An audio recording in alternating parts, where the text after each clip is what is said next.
Paris. La Compagnie des Alpes, leader mondial de l'exploitation des domaines skiables, mise sur le nouveau contexte politique, pour débloquer l'arrivée à son capital de nouveaux partenaires, dont le chinois Fosun, propriétaire en France du Club Med, indique à l'AF son PDG Dominique Marcel.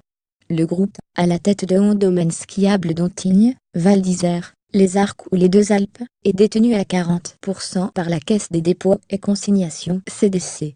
Il est en discussion avancée depuis plus de 18 mois, pour s'ouvrir à de nouveaux actionnaires, dans le but de se développer à l'international. Notre opération d'ouverture du capital a pris du retard, et il y a eu des blocages, que je n'ai toujours pas compris.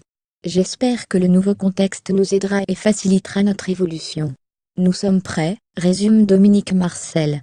Le gouvernement Macron devrait annoncer ces jours-ci le nom du nouveau patron de la Caisse des dépôts, après avoir poussé vers la sortie l'actuel directeur général Pierre-René Lemay. Ce dernier, évoquant le dossier Fosun, a estimé qu'il avait été normal de prendre du temps pour négocier un partenariat pertinent pour la Compagnie des Alpes, dans un entretien au Figaro vendredi. Dominique Marcel et ses équipes sont impatients, car nous avons le sentiment que nous perdons du temps, souligne le PDG du groupe, dont plusieurs stations de ski sont présentes au Salon du Tourisme IFTM Topresa, qui s'ouvre mardi à Paris pour 4 jours. Il commence à y avoir urgence, car nos concurrents, eux, croissent, font de la croissance externe dans nos deux métiers domaines skiables et parcs d'attractions, NLDR, et vont venir nous titiller. Si nous n'allons pas assez vite, nous serons dépassés par certains concurrents, souligne-t-il. En Chine, la Compagnie des Alpes CDA opère déjà 4 contrats de conseil dans des stations chinoises, mais son ambition est de devenir opérateur à part entière, pour aussi capter des skieurs chinois par la suite.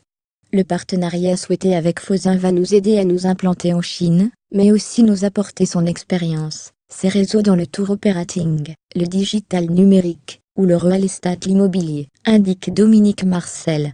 On ne va pas délocaliser Val d'Isère à Pékin. Il précise que si le projet se concrétise, le conglomérat chinois entrera au capital à hauteur de plus ou moins 10%, avec à ses côtés un autre partenaire sur lequel il ne donne pas de détails. La CDC resterait un actionnaire significatif et important, car elle représente l'ancrage local et la solidité.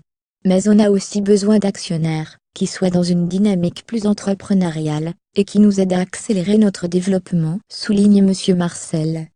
L'idée qu'un groupe chinois entre au capital du groupe a suscité une levée de boucliers de la part de certains élus de montagne, et Laurent Wauquiez, président de la région Auvergne-Rhône-Alpes, avait ainsi clamé en 2016 son refus de laisser la CDA brader les stations de ski françaises, avant de finalement déclarer en février dernier qu'il n'avait aucune opposition de principe à l'entrée de Fosun, si des garanties étaient posées sur l'investissement en France.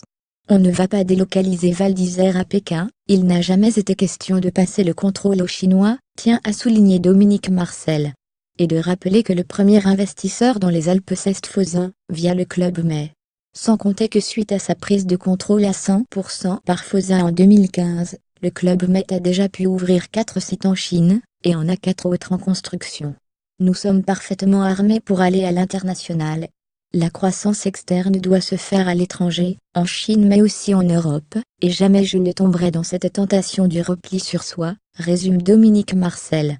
Nous allons encore accélérer les investissements dans les 2 prochaines années, car nos résultats le prouvent, c'est rentable d'investir, indique-t-il. La Compagnie des Alpes, qui détient également 13 destinations de loisirs parc Astérix, Grévin, Futuroscope, a réalisé un bénéfice net annuel de 33,4 millions d'euros sur 20 150 2016. Ailleurs, sur le web, contenu proposé par Taboola.